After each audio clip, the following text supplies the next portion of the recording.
प्यारे बच्चों नमस्कार। Very good morning. मैथ की क्लास में आपका बहुत बहुत स्वागत है। बीएससी बीएड के अंदर नया चैप्टर स्टार्ट करने जा रहे हैं हम, वक्रों का अनुरेखण। लास्ट टॉपिक हमने कर्वेचर वाला फिनिश किया था। अब नया चैप्टर शुरू कर रहे हैं, वक्रों का अनुरेखण, कर्व ट्रेसिंग। क्या होता है भाई कर्व ट्रेसिंग कि छोटी क्लासों के अंदर हमें कुछ बातें पढ़ रखी है कि भी जैसे कोई लाइन ड्रा करते थे, वो तो कैसे करते थे हम, जैसे x के मान x1 x2 x3, इसी प्रकार उनके संगत y1 y2, और फिर उनको रफ हैंड से हम मिला देते थे, तो वो वक्र यानी सरल रेखा का अनुरेखण हो जाता था। बट कुछ आकृतियां ऐसी होती है, नहीं, कुछ समीकरण वक्र ऐसी होती है जो इरेगुलर होती है, ठीक है, कंटिन्यू नहीं होती है कि भी वो यहाँ से जाएगी तो यहाँ से भी गुजरेगी, नहीं। तो उन वक्रों का अनुरेखण हमें करना है। स्टैंडर्ड आकृतियों का तो वक्र का अनुरेखण तो करना सीख रखा है हमें। सर्कल का हमें पता ही है कि रेडियस मिल जाता है तो उसका अनुरेखण हो जाता है, पैराबोला का भी हो जाता है, ठीक है। इसी प्रकार जैसे इलिप्स का है, तो यानी कुछ स्टैंडर्ड आकृतियां होती हैं उनका अनुरेखण हम डायरेक्टली कर देते हैं, हमें पता ही है। बट कुछ वक्र ऐसी मिलेगी आपको जिनका अनुरेखण करना बहुत मुश्किल हो जाता है, तो उनको वक्रों का अनुरेखण करने के लिए हमें कुछ पॉइंट है वो याद रखने पड़ेंगे। वो पॉइंट क्या है, वो मैं पॉइंट आज बता रहा हूँ। बिना पॉइंट है ना, वो वक्रों का अनुरेखण है ना करना बहुत मुश्किल रहेगा। यानी वो चीजें हम चेक करेंगे कि कैसे मतलब अनुरेखण होगा। तो चेक करते हैं। नंबर नंबर एक पॉइंट आता है सिमेट्री। सिमेट्री जिसको बोलते हैं सममिति। सममिति ये क्या काम करेगा भाई? अब जैसे 1 मिनट के लिए मैं थोड़ा सा पहले से बता देता हूँ कि सममिति मतलब क्यों हम ऐसा चेक कर रहे हैं, सममिति पॉइंट क्या होता है। देखो भाई, हमें पता है कि कोई वक्र जैसे ड्रा करनी है यहाँ पर, ठीक है, कोई ड्रा होगी इस क्वाड्रेंट में, हो सकता है कि जैसे आकृति यहाँ पर बने वैसे ही यहाँ पर बन जाए, ठीक है। तो कहता है कि इसको ड्रा कर रहे हैं और साथ में ये भी साथ में ड्रा कर रहे हैं, यानी उन बिंदुओं को इनके साथ भी, इनको भी हम उठा रहे हैं, इनको भी अनुरेखण साथ में कर रहे हैं। अगर हमें ये पता लग जाए कि जो आकृति यहाँ पर बनेगी वही आकृति यहाँ पर बनेगी, तो सिर्फ हम इसके लिए डाटा जुटा लेंगे। इसके डाटा, इसको अनुरेखण करने के लिए हमें सिर्फ डाटा की कलेक्शन करनी है। जैसे ही इसमें अनुरेखण हो चुका होगा उसको देख के हमें इसमें बना देंगे, डायरेक्टली हमें बना देंगे। तो इससे सममिति का थोड़ा सा फायदा ये हो जाता है। अब जैसे जो आकृति यहाँ पर बननी है, हमें ये पता लग जाए कि वही आकृति इधर भी बनेगी, तो फिर हमें पता है इसके लिए भी डाटा अलग से लेना पड़ेगा, तो इसके लिए भी डाटा और उनका अनुरेखण करना पड़ेगा। तो ऐसा काम ना करके हमें थोड़ा सा सरलता से हो जाता है कि भी यहाँ का डाटा हम इकट्ठा कर लेते हैं और उसको देख के ही जैसे ही आकृति बनेगी वैसे ही आकृति यहाँ पे बना देते हैं, ठीक है। तो वैसे भी ये भी हो सकता है कि जैसे आकृति यहाँ पर बननी है वैसे, तो यानी ये चीजें सममिति बताएगी हमें। तो सममिति के अंदर 5-6 पॉइंट है, उनको हमें याद रखेंगे। अब ये कहता है कि एक्स एक्सिस के सममित है क्या, वाई एक्सिस के सममित है क्या, वाई इज इक्वल टू कोई रेखा है उसके सममित है क्या, y is equal to minus x के सममित है क्या, या अपोजिट क्वाड्रेंट में सममित है क्या, जैसे यहाँ पर आकृति है वैसी आकृति यहाँ पर है, ठीक है। तो इस प्रकार की चीजें हमें चेक करेंगे और उनमें से कोई एक घटना घटेगी। तो नंबर एक एक्स एक्सिस के सममित, एक्स एक्सिस के सममित है कि, तो एक्स एक्सिस के सममित चेक करना है कि भी जैसे आकृति एक्स एक्सिस ऊपर बढ़ेगी वैसे ही नीचे बढ़ने वाली है क्या। तो उसके लिए क्या करना है, अगर एक्स की घात यानी एक्स एक्सिस के सममित देखना है तो वाई की घात, वाई की घात अगर सम है, ठीक है, सम है, तो y की घात सम है तो x एक्सिस के सममित होगा।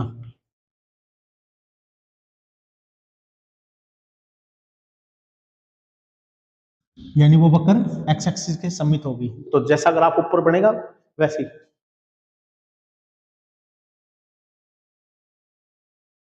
ठीक है। इसी प्रकार जैसे फिर इसे एग्जांपल देंगे, जैसे y square is equal to 4ax, तो यहाँ पर हमें पता है कि इसमें जितने भी y के पद है ना एक ही जगह है और उसकी घात भी क्या है, सम है, तो आता है ये y की घात सम है, तो यानी x एक्सिस के सममित होगा। यानी इसका जो भी ग्राफ हम खींचेंगे तो जैसा ग्राफ ऊपर बनेगा वाई एक्स एक्सिस से, वैसा ही नीचे बनेगा। ठीक है, ये एग्जांपल है। नंबर 2, नंबर 2 में वाई एक्सिस के सममित है क्या? वाई एक्सिस के, तो वाई एक्सिस के लिए उसका उल्टा बोल दो, एक्स की घात अगर सम है तो वाई एक्सिस के सममित होगी, यानी वो वक्र वाई एक्सिस के सममित होगी। यानी जैसे वाई एक्सिस ये है, इसके इधर जो भी ग्राफ होगा वैसा ही ग्राफ इधर होगा। ठीक है, ये पहले ही पता लग जाता है। नंबर 3, नंबर 3 कोई रेखा और ले लेते हैं, y is equal to x, जैसे ये ले ली मैंने एक साधारण, y is equal to x के सममित, y is equal to x. तो यानी कहता है कि वक्र में, वक्र के यानी वक्र के समीकरण में x की जगह y रखने पर और y की जगह x रखने पर समीकरण अपरिवर्तित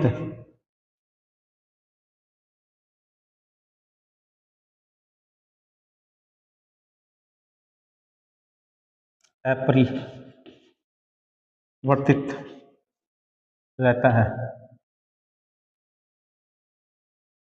है, तो y is equal to x के सममित होगी।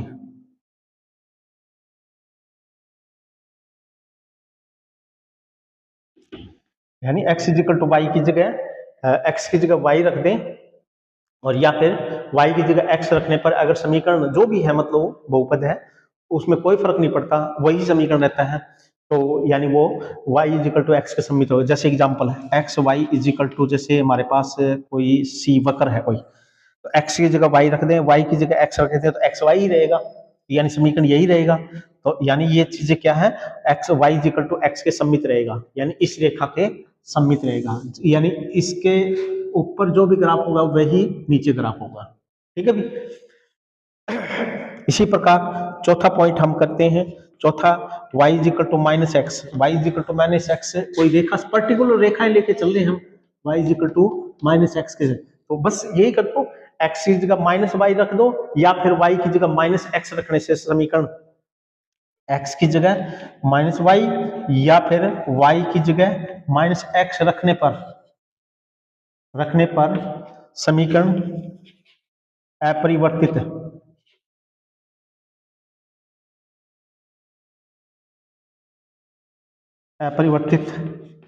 रहता है, तो y is equal to minus x के सममित होगा। जैसे एक्स स्क्वायर वाई स्क्वायर, जैसे कोई समीकरण ले लिया मैंने, जैसे कोई, तो x की जगह minus y put y square हो जाएगा, यानी वाई स्क्वायर ही रहना है, और y की जगह माइनस एक्स स्क्वायर यानी प्लस का ही रहना है, तो यानी y is equal to minus x के सममित रहेगा। ठीक है, आगे देखिए।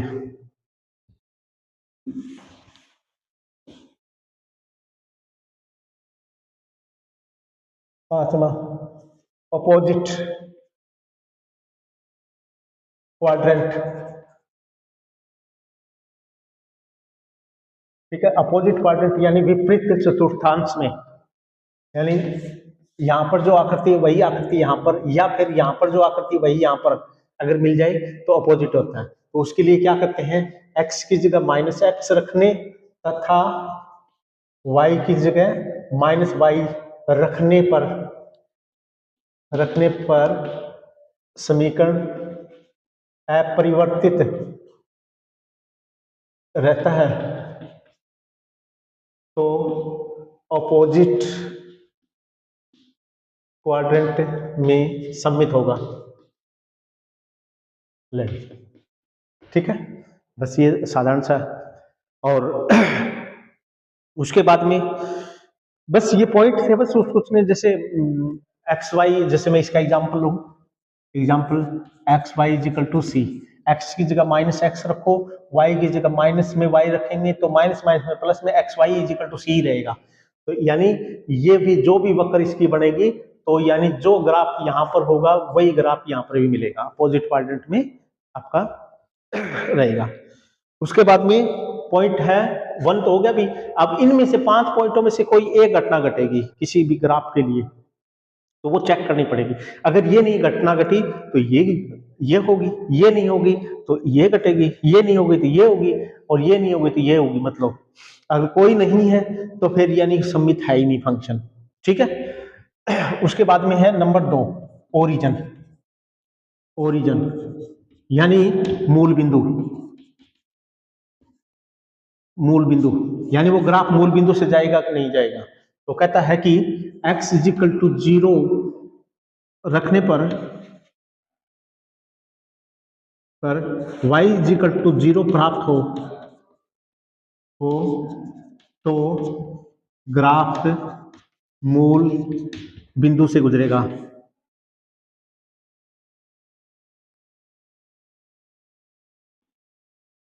ठीक है, जैसे x प्लस में y और इजिकल टू 0, जैसे कोई भी ले लिया मैंने। अब x का मान 0 रखने से y भी 0 आ रहा है, तो यानी ये मूल बिंदु से जाएगा। और दूसरा तरीका ये होता है कि समीकरण के अंदर कोई अकेली कांस्टेंट रकम मौजूद नहीं है, तो वो ग्राफ मूल बिंदु से होकर जरूर जाएगा। ठीक है, अब जैसे यहाँ पर भी कोई कांस्टेंट रकम नहीं है और यहाँ पर भी कोई कांस्टेंट रकम नहीं है इसमें साथ में। ठीक है, तो ये मूल बिंदु से जाएगा। उसके बाद में ओरिजिन के बाद में नंबर 3 है असमटोट। असमटोट, उस समीकरण का असमटोट है क्या, यानी अनंत स्पर्शी।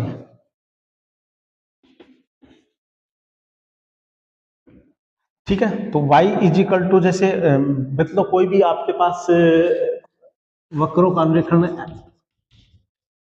इस तरह कोई समीकरण दे रखा होगा, तो उसमें y एक साइड में रख लेंगे और x वाले पदों को इधर ले जाएंगे। तो वो जैसे मान ले एफ एक्स बटे में जी एक्स की फॉर्म क्या आ गया। तो कहता है कि हमें पता है कि इसका असमटोट क्या होगा इसका, यानी इसको लिखने का जो तरीका मैंने ये कर दिया। मान ले अगर ये जी एक्स नीचे वाला 0 आ जाएगा तो ये बहुपद क्या हो जाएगा, इन्फिनिटी बन जाएगा। और y इन्फिनिटी, तो यानी यही तो हमारे पास असमटोट होता है। तो यानी यही चीज, यानी जी एक्स इजिकल टू 0 ही असमटोट होगा, यानी वो रेखा का समीकरण आ जाएगा, जो सरल रेखा जो असमटोट की होती है वो आ जाएगी। ठीक है, इस यानी इन्फिनिटी कब बनना y, तो वही असमटोट होता है। ठीक है भी। नंबर 4 टेंजेंट, स्पर्शी, यानी उस वक्र का स्पर्शी है कि नहीं है। तो एक काम करेंगे, बहुपद के अंदर x की छोटी से छोटी घात और y की छोटी से छोटी घात का एक बहुपद बनेगा, उसको शून्य के बराबर रख देंगे, और शून्य के बराबर रखने पर एक जो समीकरण तैयार होगा वही हमारे पास उस टेंजेंट का समीकरण आएगा। यानी वो खींच जाएगा, तो यानी उसको कहीं वो उसको उस बिंदु पर छू के जाएगी। ठीक है, तो ये थोड़ा सा सरल हो जाता है, वहां को जाएगी, तो वो भी हम निकाल सकते हैं। तो x तथा y की छोटी घात को शून्य के बराबर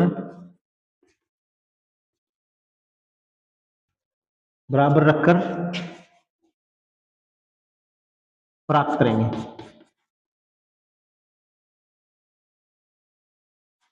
यानी वो टेंजेंट कैसे प्राप्त करेंगे, x की और y की छोटी से छोटी घात है उस बहुपद के अंदर, उनको शून्य के बराबर रख के और एक सरल रेखा प्राप्त हो जाएगी, वही हमारे पास क्या हो जाएगा, टेंजेंट का समीकरण हो जाएगा। और उस टेंजेंट को खींच देंगे हम, ठीक है, और फिर उसको छूते हुए दिखा देंगे उस वक्र को, क्योंकि उसको छू के जाएगी। नंबर 4, तो यानी ये पॉइंट में से कोई एक घटना घटेगी तो वो हमें काम का है, बाकी को हम नीचे चेक करेंगे। सममिति हो गया। उसके बाद में एक दो पॉइंट और रहता है, क्षेत्र, रीजन।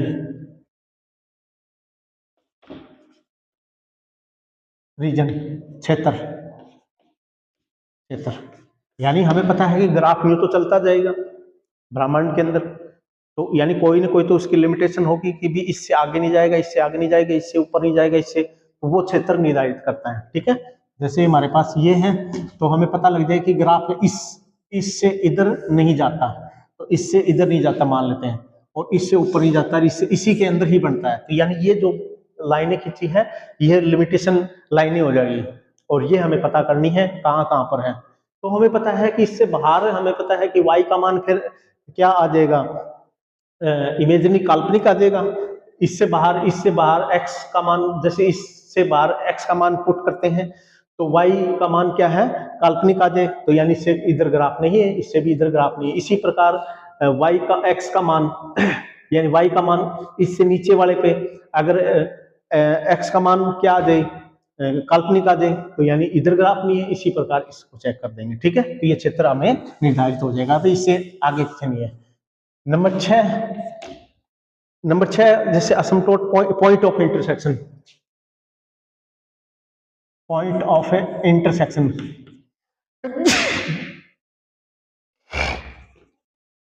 इंटरसेक्शन प्रतिच्छेद बिंदु।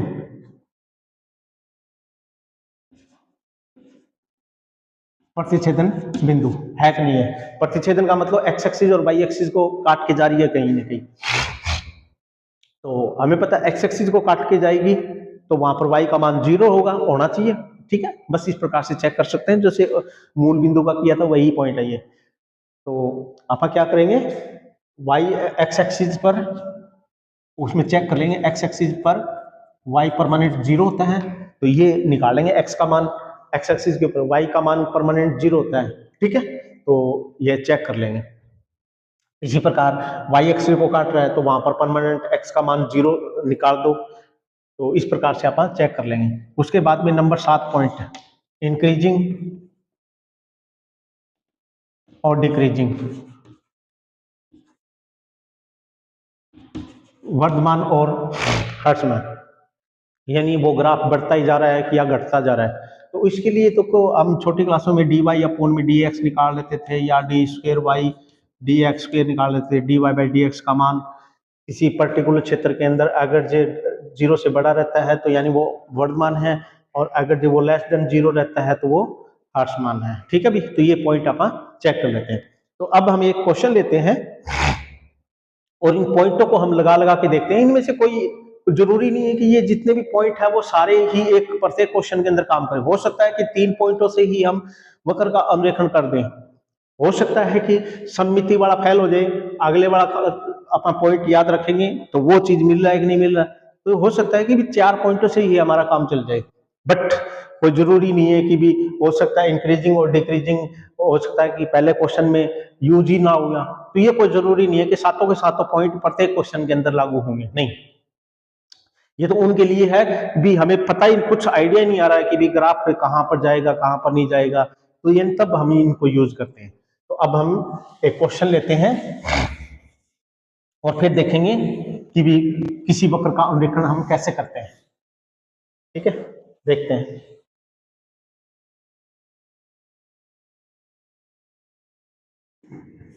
अब हमारे पास क्वेश्चन है, ट्रेस द फॉलोइंग करो। पहला क्वेश्चन है एक्स वाई स्क्वायर और 4a स्क्वायर 2a माइनस में x, तो ये हमारे पास क्वेश्चन है, इसको ट्रेस करना है। तो अपना पॉइंट याद रखेंगे, समिति चेक करते हैं सबसे पहले सॉल्यूशन में। नंबर 1 सिमेट्री, सममिति चेक करते हैं कि नहीं है। तो या तो x की घात सम मिलेगी या y की घात सम मिलेगी, और हो सकता है दोनों की घात सम हो, दोनों यानी जहां पर भी x y पड़े हो वहां पर दोनों ही घातें क्या हो, सम हो, तो वो यानी सभी क्वाड्रेंटों के मतलब सभी क्वाड्रेंटों में सममित रहेगा, ठीक है भी। तो आपने पहले क्वाड्रेंट के अंदर ही उसका ग्राफ खींचना है और उनको देख के ही सभी के अंदर उसको सममिति को दिखा देंगे, ठीक है। तो यहाँ पर देखेंगे कि समीकरण से y की घात सम है, अतः x एक्सिस के सममित होगा, यानी y की घात सम है तो x एक्सिस के सममित होगा,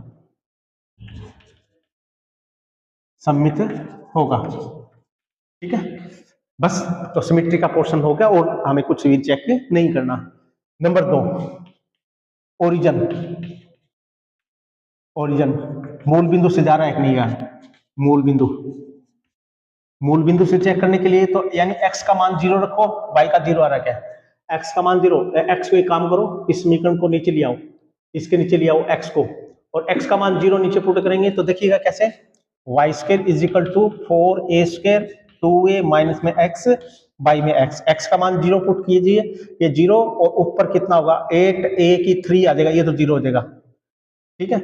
तो यानी ये कितना हो जाएगा अनंत, तो यानी y का मान अनंत आ रहा है, तो यानी इसका मतलब x इज इक्वल टू 0 के ऊपर y इन्फिनिटी नहीं आया, y 0 नहीं आया, तो अतः मूल बिंदु से नहीं जा रहा, अतः मूल बिंदु से नहीं गुजरेगा,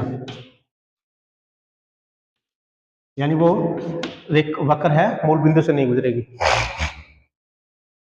उसके बाद में तीसरा, ये कोई जरूरी नहीं है कि भी पॉइंट 3 नंबर था तो 3 ही पहले लिखे ना, कोई जरूरी नहीं है, हो सकता है लास्ट वाला पॉइंट हम पहले लिख दें और सेकंड वाला पॉइंट हो उसका लास्ट में लिख दें, ये इससे कोई फर्क नहीं पड़ता ऑर्डर में, बट हम चेक कर लेंगे कि भी हमारा काम जिन पॉइंटों से काम चल रहा है तो बस उनको हम कलेक्ट कर रहे हैं।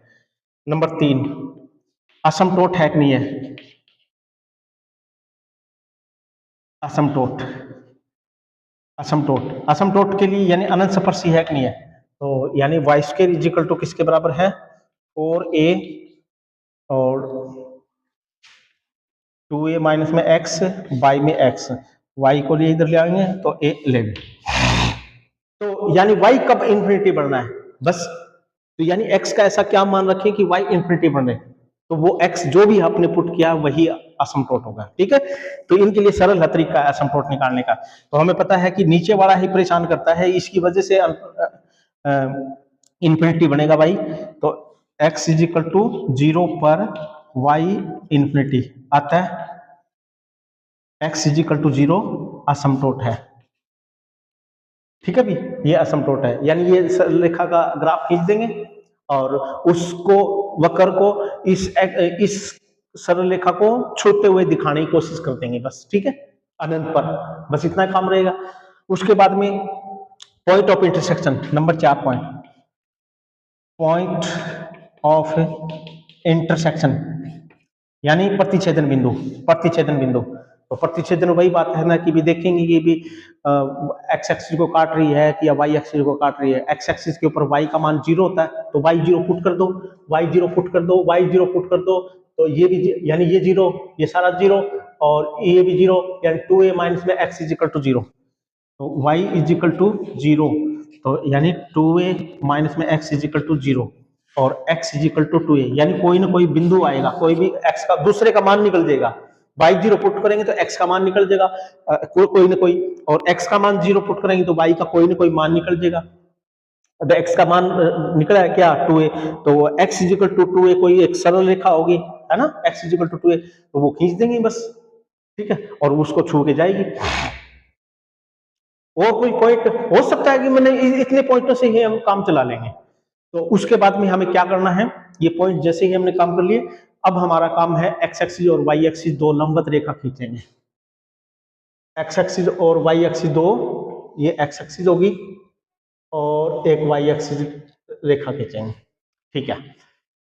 सबसे पहला पॉइंट ये एक्स एक्सिस है, ये वाई एक्सिस है, सममिति, हमें पता है कि एक्स एक्सिस सममित है, एक्स एक्सिस के सममित है मतलब इस रेखा के सममित है, जैसा ग्राफ इससे ऊपर बढ़ेगा कहीं पर भी बढ़ो, कहीं पर भी बढ़ो वैसा ही ग्राफ नीचे बढ़ेगा, तो यानी नीचे वाले के लिए हमने कोई भी डाटा कलेक्ट नहीं करना, सिर्फ ऊपर वालों के लिए काम करना है, ठीक है, यानी y के धनात्मक मान के लिए ही काम करना है, भाई हमें पता है इससे ऊपर ऊपर y का मान धनात्मक ही होता है, तो y धनात्मक के लिए काम करना, बस ठीक है, इतना पता लग गया कि भी जो ग्राफ ऊपर होगा वही ग्राफ नीचे होगा, कहीं पर भी बढ़ो जो भी है। चलो इसका काम हो गया, ओरिजिन से मूल बिंदु से जा रहा है, नहीं जा रहा, यानी यहां से तो ग्राफ नहीं जाएगा, यानी इन दो पॉइंटों से तो कुछ पता नहीं लगा, सिर्फ पहले पॉइंट से ये पता लग गया कि जैसा ग्राफ ऊपर बढ़ेगा एक्स एक्सिस से वैसे ही नीचे बढ़ेगा, ठीक है। चलिए असमतोट ये बनाएगा कोई ना कोई, तो असमतोट, असमतोट क्या है इसका, x is equal to 0, x is equal to 0 किसको बोलते हैं, y एक्सिस को ही बोलते हैं, यानी इसके ऊपर x इज इक्वल टू 0 किसको बोलते हैं, y एक्सिस को ही तो बोलते हैं, ये असमतोट है भाई उसका, ये असमतोट है, ये रेखा असमतोट है, यानी वक्र इसका असमतोट है, तो नीचे तो अपन काम ही नहीं करना, असमतोट है यानी ये रेखा सरल रेखा असमतोट है, तो यानी इस सरल रेखा को अनंत पर, अनंत मतलब आगे चलाएंगे, आगे चलाएंगे, तो आगे चलाएंगे तो उसको अनंत पे वो वक्र क्या करेगी, छोड़ने की कोशिश करेगी। तो हमारे पास ये कंडीशन हो सकती है कि जैसे यहां से चली होगी और ये ऐसे ऐसे चली होगी और छोड़ने की कोशिश कर रही होगी, या फिर इधर भी काम हो सकता है, भी दोनों केस बन सकते हैं। मुझे ये तो पता नहीं, हो सकता है ग्राफ इधर हो सकता है इधर ग्राफ हो ही ना, हो सकता है इधर भी हो, तो ये दो केस बनेंगे, ठीक है। तो यानी वक्र का थोड़ा सा तो हुलिया पता लगने लग गया हमें, ठीक है। और जैसा काम ऊपर है वैसा ही काम नीचे है, तो यानी वो तो नहीं करना अपन, ये तो जैसे ऊपर बन जाएगी आकृति बस वैसे ही, ठीक है। उसके बाद में point of intersection, point of intersection में y का मान 0 है, तो x एक्सिस की बात कर रहा है, तो वहां पर x का मान 2a आया है, x का मान 2a, तो मान लेते ये a है और ये 2a हो गया, x is equal to 2a। इसको थोड़ा सा ड्रा कर दो, ले this is x is equal to 2a, ठीक है, कर दिया भाई। कहीं इस वक्र यानी वो वक्र इस बिंदु से होकर जाएगी, वो वक्र है इस बिंदु से होकर जाएगी। और ध्यान रखना, जैसे ही मतलब x इज इक्वल टू कोई ना कोई मान आता है तो वहां से वक्र जाती है, तो इस बिंदु के ऊपर उसको छू के जाएगी, तो छू के जाएगी तो ये या तो ये कहानी बनेगी या फिर ये कहानी बन सकती है। नीचे तो हमने बनाएंगे नहीं, जैसे ऊपर बनेगा वैसे ही नीचे बना देंगे, ठीक है। तो इस बिंदु के ऊपर जहां पर ये कटेगा तो उसको छू के जाएगी तो मतलब मूल उसके, तो यानी इस तरह की मतलब कंडीशन बनेगी, हमें पता है, अभी तो हो सकती है। और वैसे भी ये बन सकती है, हो सकता है कि भी इधर से आई हो वक्र और इस हो सकता है इधर से भी आई हो, ठीक है। इतना पता लग गया पॉइंट ऑफ इंटरसेक्शन।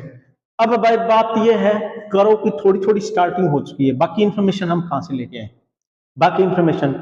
अब देखो थोड़ी सी बातें नकारनी हमें कि ग्राफ इधर है क्या नहीं है। अच्छा, ग्राफ इस क्षेत्र में है कि नहीं है, ग्राफ इस क्षेत्र में है कि नहीं है, बस ये 1 2 और ये 3 ही क्षेत्र बन गए, बस और तो कुछ है ही नहीं। इधर ग्राफ है कि नहीं है, यानी इस साइड में x का मान, अब वो रीजन बताएगा, रीजन पॉइंट नंबर 5वां, रीजन क्षेत्र, क्षेत्र तो ये बताएगा हमें थोड़ा सा आइडिया भाई। ये एक तो यहाँ पर भी हो सकता है ग्राफ, हो सकता है इसमें हो सकता है इधर हो, ठीक है, क्योंकि यहाँ पर स्टार्टिंग होगी, ये नहीं है तो इसको नकारेंगे, और इसमें है कि नहीं है कि या इसमें है कि पता नहीं ग्राफ, थोड़ा सा ये तो क्लियर कर ले कि ग्राफ पे भाई इधर से चल रहा है या फिर इधर चल रहा है या फिर इधर भी चलता जाएगा क्या।